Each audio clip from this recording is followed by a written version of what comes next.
So this is a pirouette into a shoulder mount. To work on this one, definitely you want to have a shoulder mount, but you don't have to wait until you have a solid shoulder mount to start working on this, okay? So for this one, I really like it because it's a smooth way to enter your shoulder mount for a combo, for a performance piece, for a competition piece, to have a little rotation. It works on spin or static, okay? That's kind of one of the extra cool things about it. If it's spin, it's a great way to generate momentum. Otherwise, we find if you're on spin and you just invert into a shoulder mount, you're kind of dead in the water. Okay, so it's a great way to generate that spin. And like I said as well, when you're on static, you also can generate a lot of momentum as well.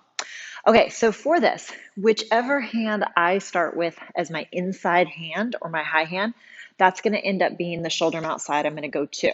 Okay, so if I'm going around the pole clockwise with my right hand high, I'm going to end up on my right shoulder.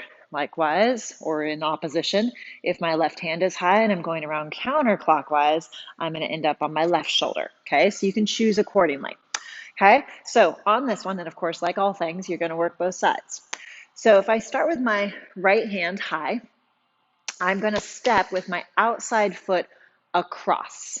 As my outside foot comes across, my outside hand is going to come across like a waiter's platter. Okay, so I want my thumb to be glued to my hand. Okay, don't let it open up like this. Okay, make it just like one. Pretend you have flippers. Okay, from there, that hand is going to come under my other hand. Okay, as you come through here, like so, this is the part where you don't want to get stuck with that thumb on there because it'll get stuck literally. You're going to come through with that hand, tuck your chin as you roll through. Now at this point, my top hand is going to open to a cup. My head's going to come through. My hands are going to switch. Now I'm on my right shoulder. Okay? So my hands are in the position now that I want to be in for that shoulder mount on my right side.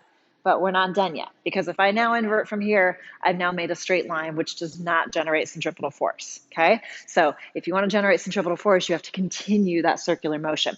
So once my hands are to this point, when this leg steps, I want to open my hips. Okay? So instead of my hip bones pointing here, I want to this direction. Okay? So let's back it up and let's go through what we've covered so far. Inside hand is high. Outside hand and foot come across. Hand sneaks under, palm up like you're holding a waiter's platter. I'm going to come through. My top hand switches over to a cup. So it was on a true grip. The thumb stays hooked. The fingers transition. Okay? As my head comes through, I place it on my right shoulder. My hands switch. I step with my right foot and I open my hips in the direction that I'm going. Okay? So I'm continuing that direction. Now, last little bit, when you go to kick, usually when we go into a shoulder mount, we kick this way. The direction that this second leg, which was my outside leg, kicks is pivotal to how much rotation you get. When this leg kicks, I want it to go across. Okay, so think about lifting your butt cheek, or as I like to say to my students, show me your taint. Okay, so that leg is going to kick across, and it's a lot more side crunch. Okay, so oftentimes in a shoulder mount, we're like right here. This one's going to be more this way. Okay, so let's look at this through. Across, hand switch, hip opens, leg kicks across, and then opens. Okay, so it ends up going across, up to your shoulder mount. Okay, so let's look at that one time through on slow-mo.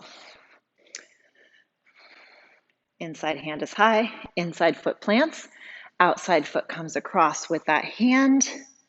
Hands are going to switch, place the shoulder, step opening the hips, step across, and open. Okay, so it's continuing that momentum with it. Okay, so how much momentum you're able to generate, depends on how spinny your pole is, whether it's on spin or static, and how much you continue rotating in the direction that you're going. Okay, from there, once you're up into the straddle, if you want to work on your wavy legs, if you want to take it up, like I said, it's a great entrance to get into a shoulder mount, and you have all kinds of options once you go there.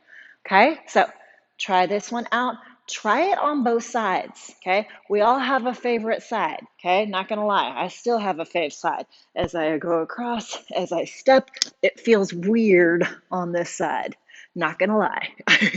But still, working on both sides. It could be on one side, you're just doing the pirouette, and that's fine, okay? So play around with this. Any questions, feel free to send them my way.